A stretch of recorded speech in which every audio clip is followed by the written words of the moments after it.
is with you, you mighty man of valor.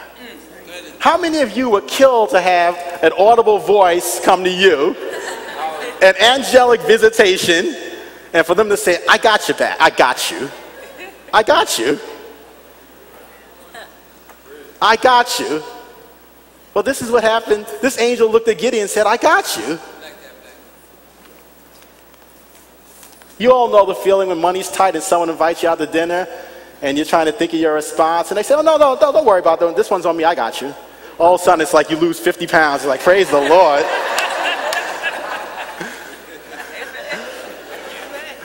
Otherwise, you go to the restaurant and you start reading prices instead of food selection.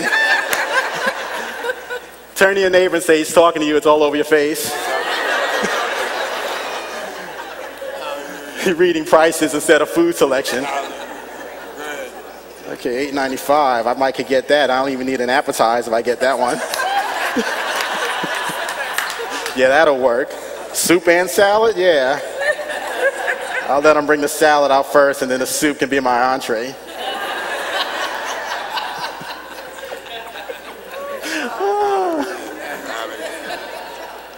Stop reading those prices, unless you're in debt. Then Gideon said this. Look at this endorsement the Lord gives. And then verse 13 says, then Gideon said to him, oh my Lord, if the Lord is with us, then why has all this happened to us? And where are all the miracles which our fathers told us about, saying, did not the Lord bring us up from Egypt? But now the Lord has forsaken us and delivered us into the hands of the Midianites. He gets this ringing endorsement from God, and what's the first thing he focuses on? What's wrong?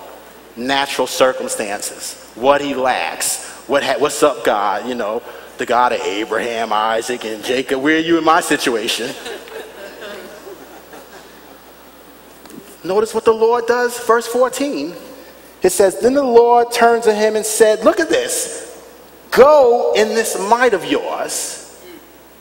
Use purposeful action. Do it scared if you have to. Do it afraid. Do it with your knees knocking. But don't stand still. Go.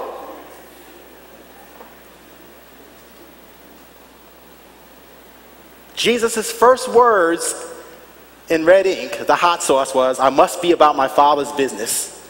And his last words were, it is finished. Yeah. Think about that.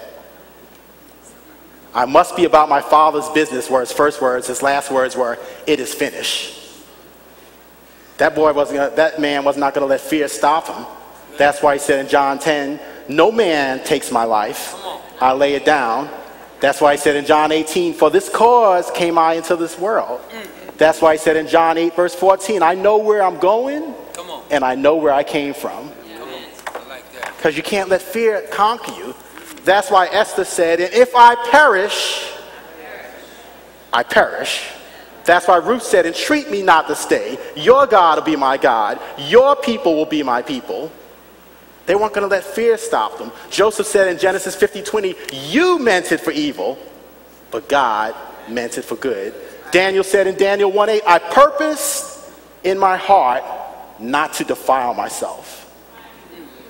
They weren't going to let fear stop them. These people are in the Hall of Fame of Faith. They're looking down at you and me now. They're in the raft, the spiritual rafters, looking down at us, cheering us on, egging us on. Joseph saying, you can do it. The Holy Spirit was with me, but you have the Holy Spirit in you. Daniel, Esther, Joseph, Ruth, they're all looking down at us this Sunday saying, go, don't stop. Don't let fear paralyze you. Do it scared. Do it with your knees shaking.